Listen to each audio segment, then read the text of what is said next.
So in the last lecture of wave optics, we have done polarization. ठीक है, तो almost all the topics related with the boards are almost finished, and the numericals related to them are also finished. But there are a few topics which are important for the competitive exams point of view. So today what we are going to do, we are going to deal with those topics which are important for these exams and are very easy. Basically these topics are extension what we have done earlier. So interference, diffraction, अगर आप लोगों ने ये topics बहुत अच्छे से कर लिए हैं तो आज वाले टॉपिक आप लोगों को बहुत अच्छे से समझ में आएंगे। तो आपका बेसिक अगर स्ट्रांग हो चुका है, ठीक है ना, आप लोगों ने बेसिक टॉपिक कर लिए तो आज वाले टॉपिक हम लोग करेंगे। और आज का हमारा जो फर्स्ट केस जो हम लोगों ने लिया है वो है lateral displacement of fringes when a thin transparent sheet is inserted in the path of any one beam. तो बेसिकली इसमें देखो हम करने के वाले हैं इंटरफेरेंस। हम सब लोगों ने पढ़ा, बहुत ही इंपॉर्टेंट टॉपिक था हमारा, स्टार्टिंग में हम लोगों ने कर लिया था।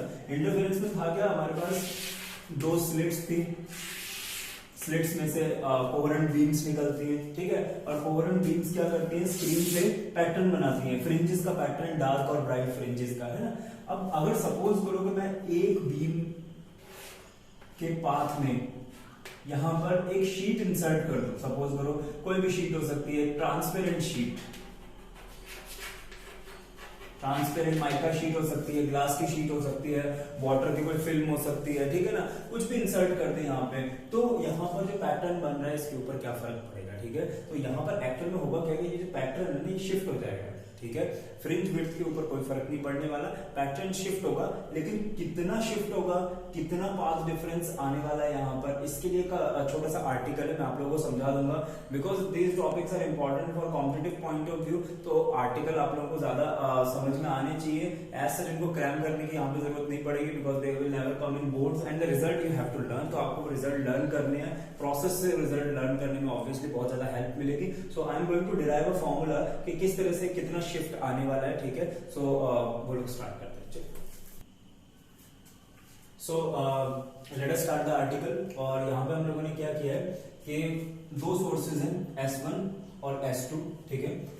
S1 से लाइट निकल रही है, P पॉइंट पे जाएगी, S2 से लाइट निकल रही है, P पॉइंट पे जाएगी। आप ऑलरेडी ये सब कुछ स्टडी कर चुके हैं। यहाँ पे क्या होने वाला है, इंटरफेरेंस होने वाला है, पूरा वही का वही सेटअप है यंग डबल स्लिट एक्सपेरिमेंट का, ठीक है। लेकिन इसके अंदर मैंने क्या किया है, यहाँ पर मैंने एक ट्रांसपेरेंट शीट इंट्रोड्यूस कर दी, ठीक है, और उस शीट की जो विड्थ है वो क्या है, स्मॉल टी है। अब स्मॉल टी के इंट्रोडक्शन से क्या होगा, तो पहले ये देखो, इस आर्टिकल को करने के लिए सबसे पहले तुम लोगों को YDSC वाला पिछला आर्टिकल आना चाहिए, वरना तो ये बिल्कुल पता ही नहीं चलेगा क्या हो रहा है, ठीक है ना। तो यहाँ पर मुझे पता है जब कोई शीट इंट्रोड्यूस नहीं करते थे तो पाथ डिफरेंस क्या होता था, S2P minus S1P is equals to YD upon capital D। Small d क्या है, ये वाला distance, the distance between two source slits, ठीक है ना। और कैपिटल D क्या है, स्क्रीन से लेके सोर्स तक का डिस्टेंस। Y क्या है, ये हमारा डिस्टेंस, यहाँ पर जो भी मैक्सिमम मिनिमम बन रहा है ये डिस्टेंस क्या है, Y है। और ये वाला जो रिलेशन है ये क्या है, विदाउट शीट है, यानी जब हम कोई भी शीट यूज नहीं कर रहे तो हमारा क्या रिलेशन आएगा, ये वाला रिलेशन आएगा। बट अगर हम शीट यूज कर रहे हैं तो देखो प्रॉब्लम क्या आएगी, प्रॉब्लम ये आएगी, तुम्हें पता है लाइट की स्पीड सबसे ज्यादा होती है एयर में, है ना। अब जब लाइट इस शीट में से निकलेगी ना, तो शीट में से जब लाइट निकलेगी तो उसकी स्पीड होगी स्लो, ठीक है। अब जब उसकी स्पीड होगी स्लो तो इसका मतलब उसको ज्यादा टाइम लगेगा, S1P में जितना भी यहाँ पर उसने पहले टाइम लिया तो उससे ज्यादा टाइम लेगी, उससे ज्यादा टाइम लेगी। एक तरह से तुम समझ सकते हो उसने ज्यादा डिस्टेंस ट्रेवल किया है, ठीक है ना, और ज्यादा डिस्टेंस ट्रेवल करेगी तो शायद अब यहाँ पर जो मैक्सिमम आने वाला था वो शायद ना आए या मिनिमा आए या कुछ ऐसा शिफ्ट आए, है ना।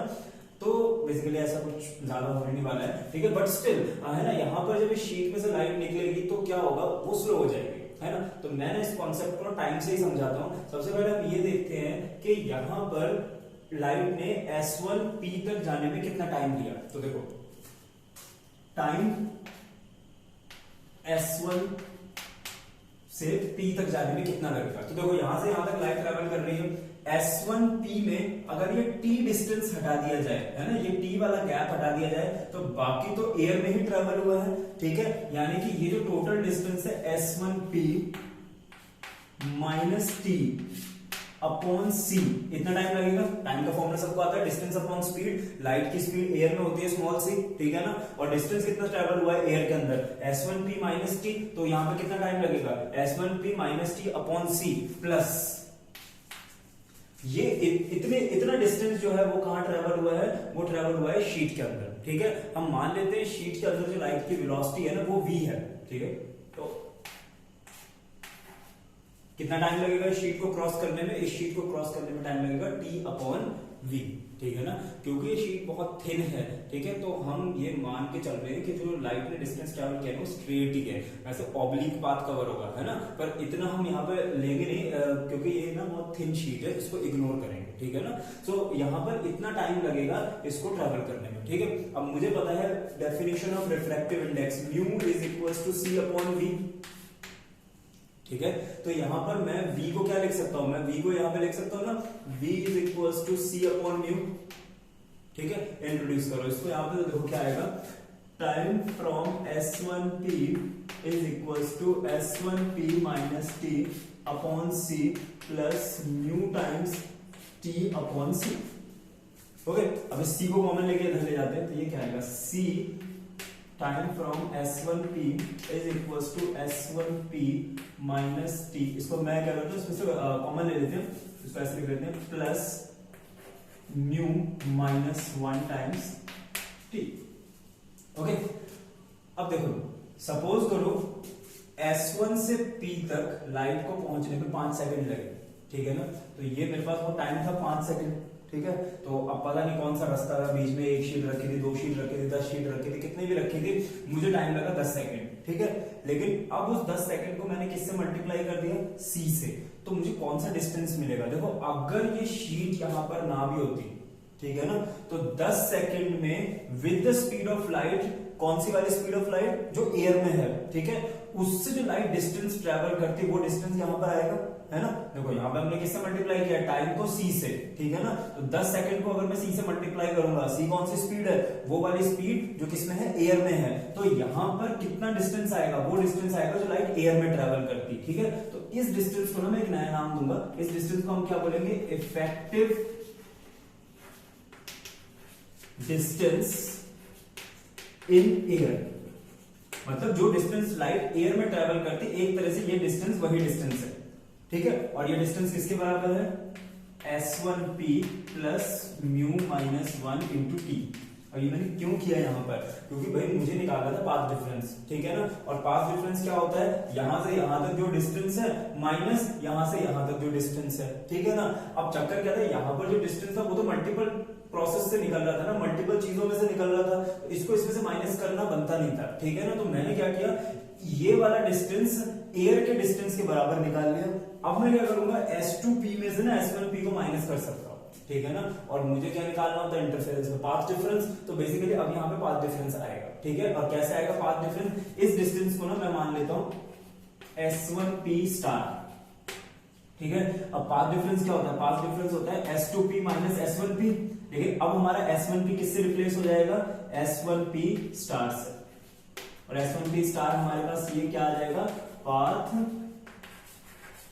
डिफरेंस, ठीक है ना। तो अब इन दोनों को माइनस करते हैं और देखते हैं पाथ डिफरेंस क्या आएगा। तो देखो s2p माइनस s1p स्टार की वैल्यू क्या है, s1p स्टार की वैल्यू है s1p, ये प्लस है ये माइनस हो जाएगा, minus mu minus 1 into T is equals to path difference. Path difference को हम डेल्टा पी मान लेंगे,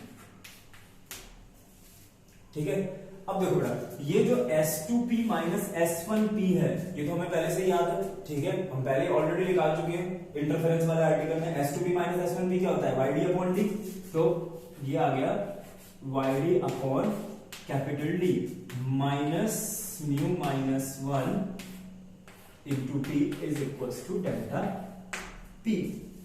पाथ डिफरेंस आ गया। अब ये पाथ डिफरेंस कहां से आया है, ये आया है इस अपरेटस में से, ठीक है ना।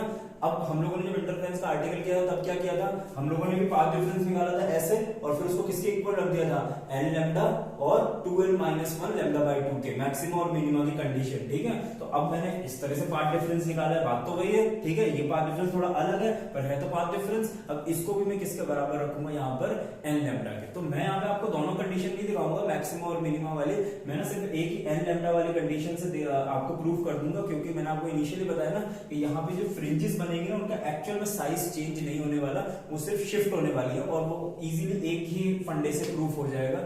तो यहाँ तक नोट करो, स्पेस खत्म हो गया है। तो यहाँ पे हम लोगों ने पाथ डिफरेंस निकाल लिया, पाथ डिफरेंस हम लोग आगे स्टार्ट करेंगे मैक्सिमम मिनिमम कंडीशन को इक्वेट करके। So here is our condition, ये हमारा पाथ डिफरेंस आया था और पाथ डिफरेंस को मैंने हमारी मैक्सिमा वाली जो कंडीशन है इंटरफेरेंस की n लैम्डा, ठीक है ना, इसके इक्वल कर दिया, ठीक है। मिनिमम वाली कंडीशन यूज नहीं करेंगे, मैक्सिमम वाले से करके देखते हैं। तो देखो बेटा यहाँ पर अब एक काम करते हैं ना, y निकालते हैं। तो y देखो क्या आएगा, y will be equal to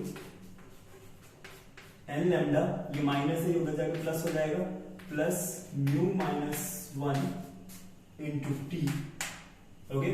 और ये d एंड d इधर जाकर मल्टीप्लाई हो जाएंगे। So I am writing it as capital D upon small d। ये जो y है ना, ये कौन सा y आया है, शीट को इंट्रोड्यूस करने के बाद, ठीक है ना। तो ये वाला y, इस वाले y से आप कंफ्यूज ना हो तो मैं इसको ले लेता हूँ y न्यू, ठीक है ना। यानी अब जो फ्रिंज है, जैसे मान लो कि यहाँ पे nth फ्रिंज है ना, ये nth फ्रिंज कहां पे बनेगी, ये इतने डिस्टेंस पे बनेगी। कौन से डिस्टेंस पे, y न्यू डिस्टेंस पे। लेकिन पहले जो nth फ्रिंज थी वो कहां बनती थी, वो बनती थी ओल्ड डिस्टेंस पे। और वो डिस्टेंस क्या था, वो हम लोग यहां से निकाल सकते हैं बहुत इजीली। देखो कैसे निकालोगे कि y ओल्ड निकालना हो तो yd अपॉन d, इसको n लैम्डा के बराबर पुट करोगे, मैक्सिमा की कंडीशन, ठीक है। तो यहां से y क्या आएगा, n lambda d upon d। तो y ओल्ड हमारे पास क्या आ जाएगा, n lambda d upon small d, ठीक है। तो पहले जो फ्रिंज इस डिस्टेंस पे बनती थी, ठीक है ना, अब वो फ्रिंज शिफ्ट होकर किधर पहुंच गई, इस डिस्टेंस पे। तो लेट अस सी कि कितना शिफ्ट आया है। तो अगर आपसे कोई बोले कि शिफ्ट निकालिए, कितनी फ्रिंज शिफ्ट हुई है, तो say that is delta Y.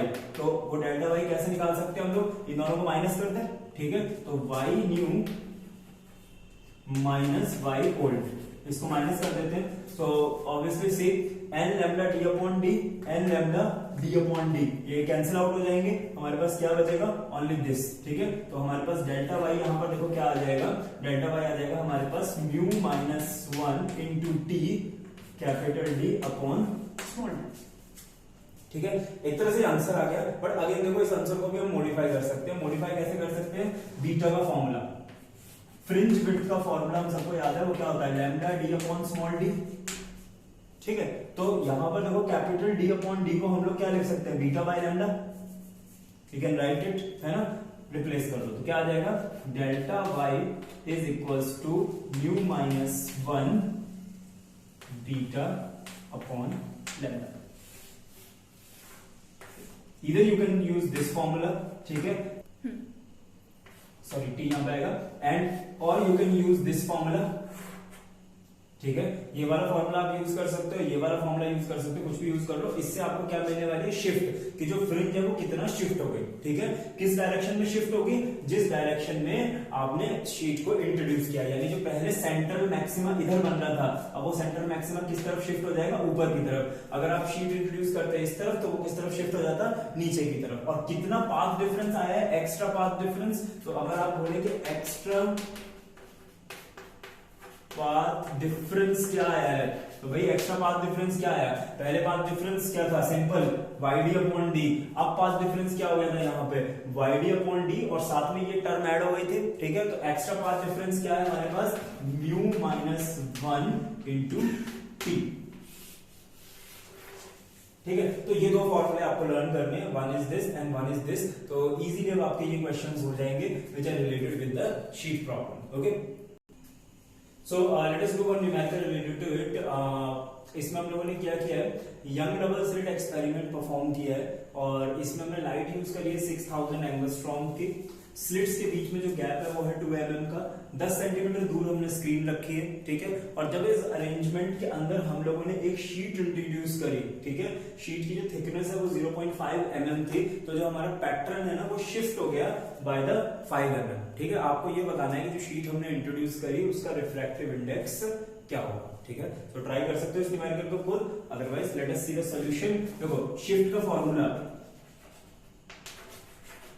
मैं लिखवाई देता हूं, delta y is equal to mu minus 1 into T capital D upon small d, ठीक है। जस्ट वैल्यूज पुट करनी है। सो क्वेश्चन में हमें ऑलरेडी बताया हुआ है कि शिफ्ट कितना हुआ, ठीक है। शिफ्ट हुआ 5 mm का, तो यहां पे मैं लिख देता हूं 5 इंटू 10 रेज़ टू पावर -3 इतना शिफ्ट हुआ। म्यू मुझे फाइंड आउट करना है, so mu minus 1 t is the thickness of the sheet and the thickness of the sheet is 0.5 mm, so it will be 5 by 10 into 10 raised to power -3 milli के लिए 10 raised to power -3, okay। Capital D, the distance of the screen is 10 centimeter, so it is 10 into 10 raised to power -2 and the small d is 2 mm, so it will be 2 into 10 raised to power -3। Solve करते हैं इसको, 10 raised to power -3, 10 raised to power -3, 10 and 10, this -3 and -2, यहाँ पे -1 बच गया, ठीक है, and 5 with this 5, okay. ये 2 क्रॉस मल्टीप्लाई होके इधर आ जाएगा एंड -1 से 10 raised to power -1 से मल्टीप्लाई हो जाएगा, ठीक है। और इधर क्या रह जाएगा हमारे पास, म्यू -1। अब देखो 2 अपॉन 10 इज 0.2, ये 1 आके ऐड हो जाएगा, तो ये कितना आ जाएगा, 1.2 is, so the refractive index of the sheet is 1.2. so these are quite easy numericals, बस इनको फॉर्मूला समझ में आने की जरूरत थी, so you can do all of these kind of numericals.